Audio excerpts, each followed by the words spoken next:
Hi, can anyone? Yeah, can you hear me now? Yes, I can hear you clearly. Can you hear me clearly?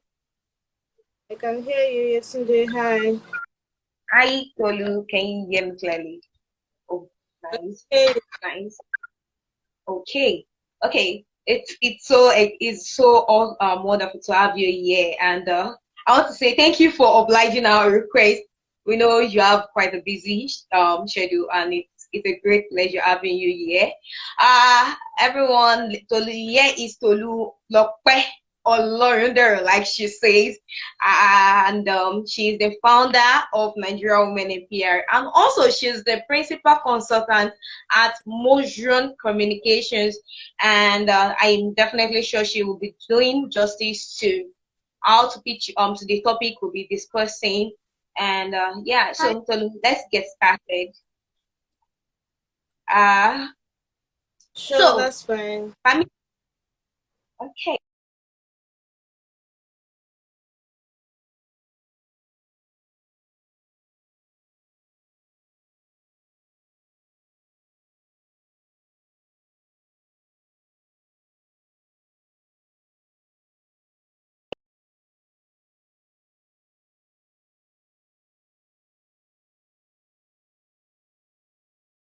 Hi, I'm back. Okay, so I want to take ask this question that I know everybody will definitely be curious to ask. How was your first pitch? How was your first pitch experience like? How was it like? Were you nervous? Were you jittery? Were you anxious? How was it like? Okay, so sorry, I'm just trying to get my lights somehow. And that may change as we go along. Does that make sense? I don't know. Like I said, that's my apologies for looking off at time. I literally just go back into the house now. Thank you for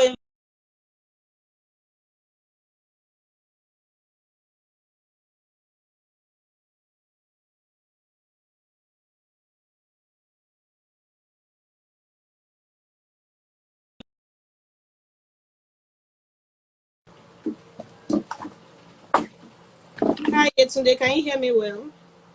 Yes, I can hear you well now. Can you hear me clearly Okay. in your hand?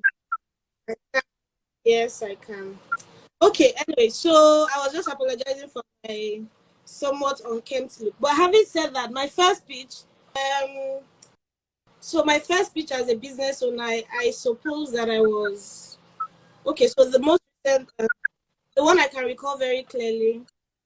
So I'd done a lot of prospecting on LinkedIn back in 2018 or 2019 when I decided to start most full time.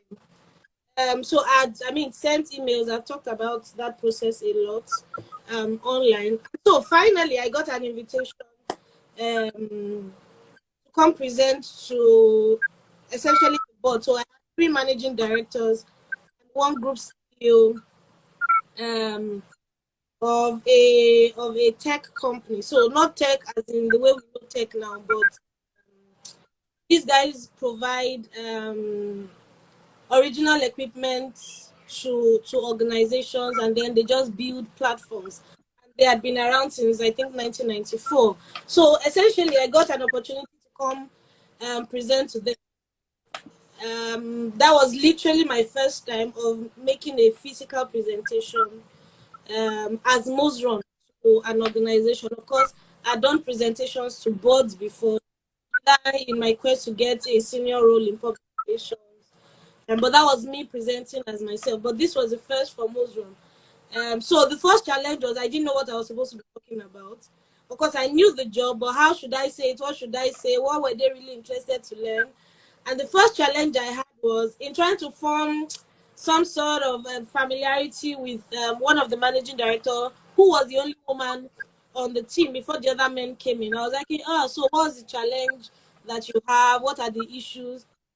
And she sat down and looked at me like, but you should know what my issues are before you come to this meeting.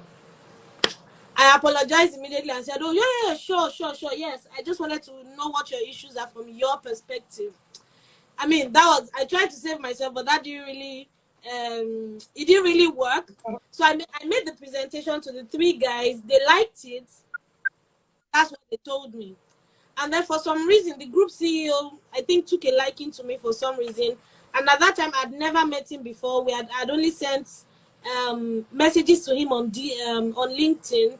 I didn't have any relationship with him. But for some reason, I guess because he was the one who convinced the other MDs to invite me, he called. I recall where I was that day. I was in the market around my area here. And this group CEO calls me to say, "Oh, Tolu, well done, but I have some feedback for you." The woman who was at that presentation, she wasn't quite impressed because she felt I wasn't really ready and she wasn't sure that I had the capacity to manage it. I said, yes, I can manage it, sir.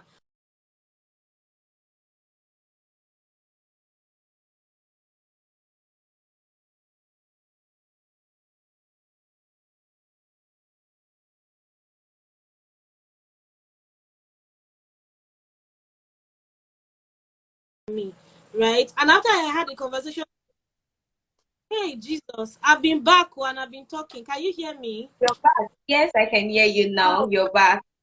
I've been talking and talking. Gosh. I can Oh, totally understand.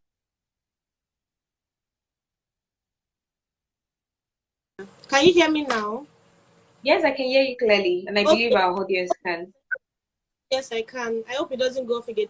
Anyway, so I was speaking about how I made this presentation to the board, and just before the presentation started, the only female who was in that organization, she's the MD of one of the companies.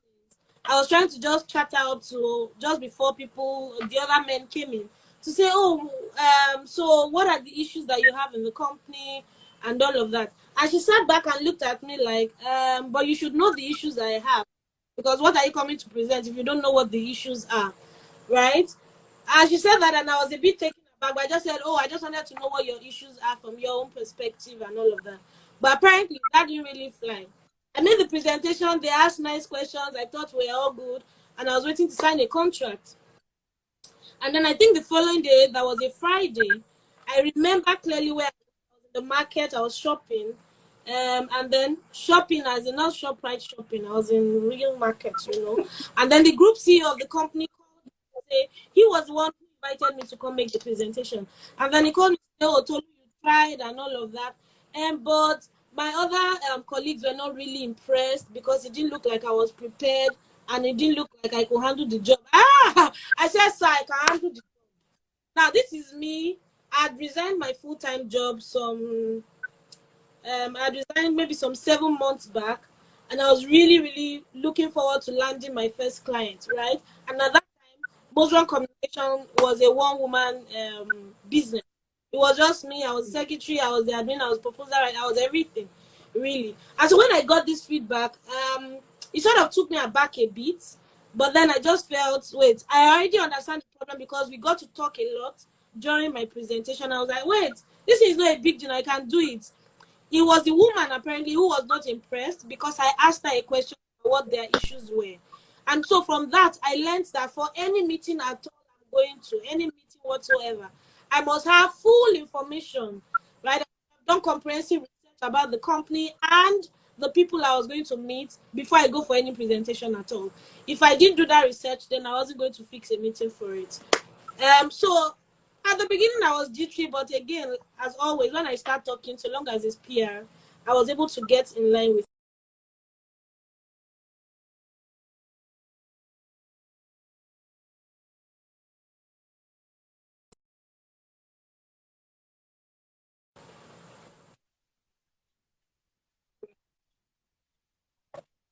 Actually going and coming back. We've got it. This is yeah. Nigeria. I hope this So works that out. brings me to another question. How do I mean, as a PR professional, I'm going for my first pitch. How do I identify what exactly my clients need for me to perform excellently well? Because pitches will definitely need you to address that exact issue they are concerned with in order to convince them. How do I identify that issues, and how do I present myself as as a valuable solution to them without without over permit me to use this, overpricing myself, like overvaluing myself. I present myself perfectly well Right. without overdoing it. Okay, so let's take the first part of your question, which is how do I know the issues that a potential so that I can address it appropriately. The most important thing is research, right? And we've said before, if we follow ourselves in terms of just you follow other PR people and you read up on what people say, you need to keep your ears on the ground for news, all types of news, any kind of news, right? If you're a PR professional, you're looking to land your first client or your 1000th client, you know that you need to be in tune with what's going on around you. You definitely need to be online because I mean, outside of reading newspapers, you should be online just to know what people are saying about other people. Because sometimes it's not so much about sometimes the issues or the problems that an organization has is not something that is self-generated, meaning that it's not like their business has a problem, it's not like the executive has an issue, but it's more about what people are saying about them and the perception that the public has against about them. That may be the issue that they are looking to resolve. But if you've not kept your ears on the ground, you don't know what people are saying, you are not following trends, you are not listening to news, or you are not just reading what people are saying about the news, you will be completely caught off guard. And there is no way you can present any PR strategy or any PR plan in isolation of what's happening around that brand and the society in general, right? So the first thing and the most important thing, whether you have a prospective client that you are gunning for or not, you just want to keep yourself aware and in the know of what's happening locally, in the business world, in the tech world, everywhere really. What's happening with children, what's happening with dogs, what's happening with football, everything and anything. You just need to at least have an idea of what's going on because you never know where your strategy idea is going to come from. And you never know what question your prospective client is going to ask you. You don't know what interest your prospective client has. This person may be a dog lover. At the very least, you must be able to say something about dogs or cats or something. Just say something that gets them hooked to what you're going to present, right? So, how do you know what the issues are?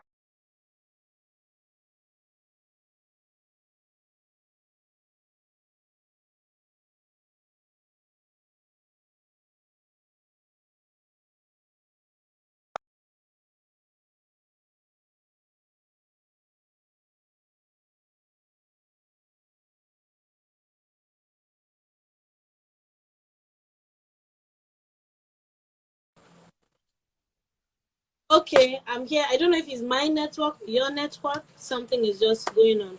Anyway, so I was saying that one of the things I do if I'm on a call with a prospective, right while we are on the call, I'm checking out this name that is calling me. So on my business phone, I have one of these call identification apps. So if you're calling me, I immediately see your name, right? If the name is wrong, while we're on the phone, I'm asking you to please tell me your name, right? So somebody say hi, I found your details online or whatever. My name is XYZ. Now the person may just say their first name. I want to get their full name because as we are on the phone, as we are speaking on the call, I'm searching LinkedIn for this name. I want to know the type of person that's talking to me, right? And so that I just have a picture of the person I'm speaking to. Before that call ends, I will likely have found that person online on LinkedIn. So LinkedIn is like my best buddy for for researching people, right? So I immediately go to look for your name online. If I don't find you immediately during that call, immediately I drop that line. I'm searching for you on LinkedIn. I mean, I just today is Friday. I still do that on Tuesday or during the holiday. Got a random call. This is who we are. Blah blah blah. Okay. So while we are talking, I went online to check out the name of the person, just to have an idea of the type of person this that I'm speaking with. So research company as well. So again, while you're keeping your ears on the ground for general news, there may be specific things either about the person that you're talking to or the brand that they represent that you find online that they may not even know or they don't want to tell you at that time. Because sometimes prospective clients can be funny. They come to you to say, oh, we have some issues with our reputation, just something minor. And then you go off on the basis of what they've told you. Then say, oh, you prepare a strategy document or a pitch. And then you go and make presentation. But then you make a presentation and then you realize while you're at that pitch session that the problem that they have is big to you. But because you didn't do any research at all, you're completely lost and you're not ready to handle those matters as they come. So you do extensive research, extensive research about the company, you research about the people, their senior management, MD, CFO, HR, there are top people in management, research about all of them. Because you may also get into an organization. For example, one of my core specializations is crisis management, right? And I have found out from experience that an organization may have a crisis, but the harbinger of that crisis, the foundation of the crisis, is likely the executive brand. So is it that the executive didn't really know their work, or they're not quite qualified to be handling a portfolio of that size, or something along that line? So while you may be managing a crisis for the brand, you're also managing a crisis for the executive, because actually that executive should not be an executive. So you need to know the people that you're managing and the organization. At the end of the day, one of the things I said in my colleague helping me to prepare for this session is that organizations do businesses with organizations do businesses with people. It is the people in that organization that is reaching out to a person in the organization. Nobody says, oh, because I like the name of this organization, of course, except you're like KPMG, you're PwC, so the brand is already a, I mean, we hear the name of that brand and they sign a check for you. But if you're not if you're not the founder or you're not a staff of legacy brands like that, then people need to know the people behind your own.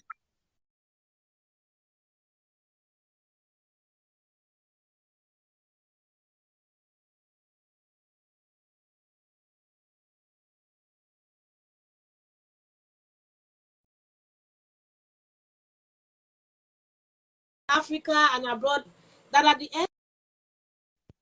end of the day, pricing in public relations is subjective. Take it from me. It's subjective. I mean, I've been in groups, I've been in chats with PR practitioners in the US, the UK. I've listened to African PR speak. And at the end of the day, so while they have, each person has a benchmark, we literally cannot go below this point. But see that there's no ceiling for your fees in PR, right? You can charge as high as you want to if you think your client can pay, but ideally you should have a threshold to say that you cannot go below this point, regardless of what. Even if all I'm going to do is write a press release for you, we literally cannot go below this. So really, it's at your discretion. What's the value or the significance of the work that you're doing? What's the urgency? Because there are some clients, because they've left issues for a long time, it suddenly becomes very urgent. You charge them.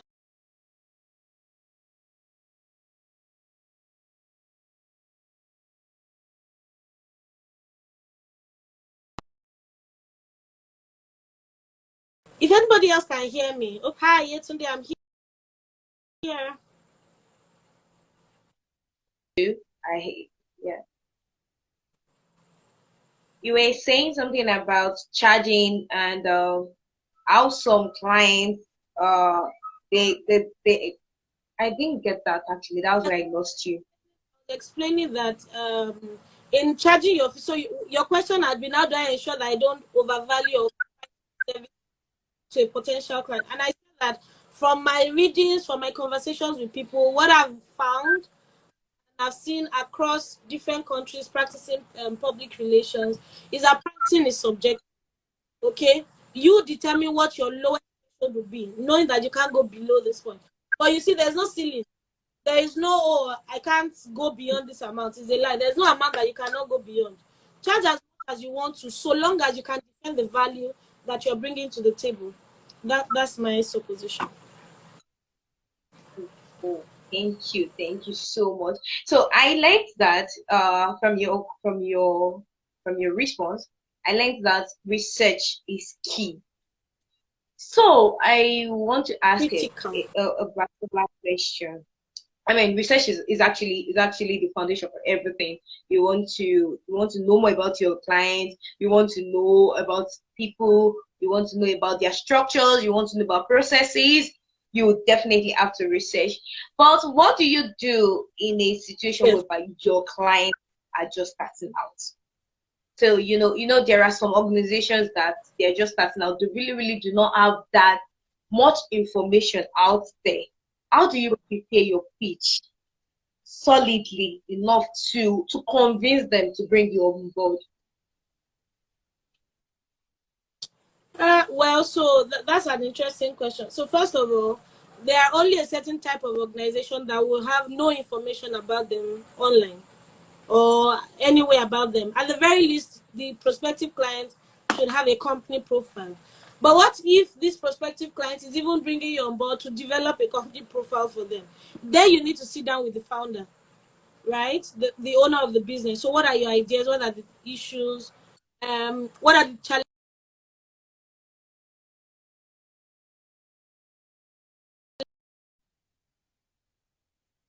Like is hanging again. Hi, are you back? Am I Yes, I am here. Yes, I am here. I don't know if it's my hand or okay? it's yours. Pardon. When we're back. So I was saying that one of the key things about a PR professional, either you're preparing for a pitch or just in your day-to-day work, is that you must know how to ask intelligent questions. So this is not the case of ask any type of question. No, there's no dumb question. As a PR professional who is a consultant looking to land a client, there are dumb questions. Okay, so there are certain questions you need to ask to get the right kind of information, to get the right my apologies, to get the right kind of information that you need to help you do your job.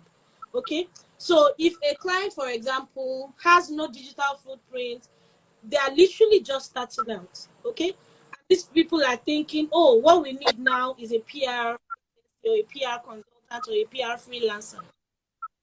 Now, I advise PR professionals trying to land clients like that to be careful, right? For new businesses, it is not all new businesses that require public relations services.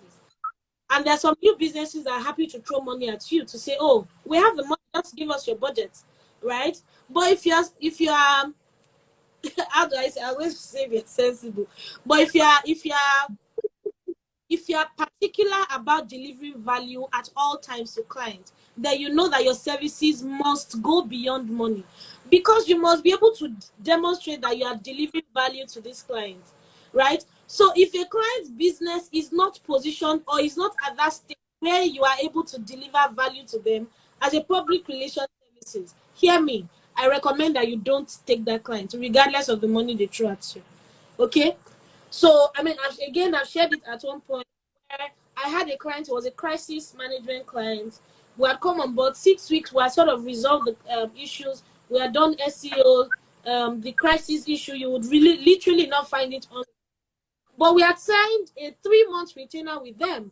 By 6 weeks, we had already completed the job, and then I got stuck because there wasn't anything else for us to do, right? And of course, I learned my lesson, but then I was the one who proposed to the client to exit the contract to say, oh, I see that there isn't really much for us to blah, blah, blah. But unfortunately for me, the week I exited that contract, the following week, they had another crisis online. And then I now started providing Wow. free consults. Yeah, because I didn't know what to, of course, you know how one of the things I've done with my business is I've made some costly mistakes, but each mistake I make helps me to show up my documentation well. So now there are clauses upon clauses upon clauses on my contract with clients. We call it a terms of agreement. And each of those clauses represents a very difficult lesson that I've learned.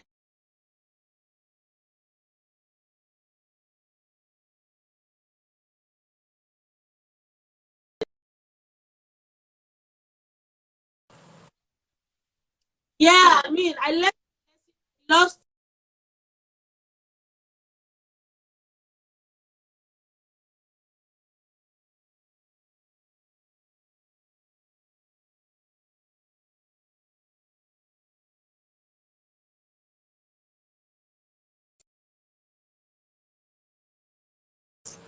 Oh, yeah. Okay, Yetunde, I'm back here. I'm back to, I don't even know what's going on. And But network I is was saying that actually quite. Um, So network I can was saying actually be quite funny. I can say I should step out now, and the network will just finally go. that So I guess I just have to make do with it. yeah, My apologies. so I was saying that I learned So, my how lesson. did you That manage this experience of client exiting a contract? Then, wow, another crisis. How did you balance that? I didn't balance it too. I provided free consulting for them because I mean they didn't ask to exit the contract. I was the one who said I was going to leave because I wasn't doing anything, right?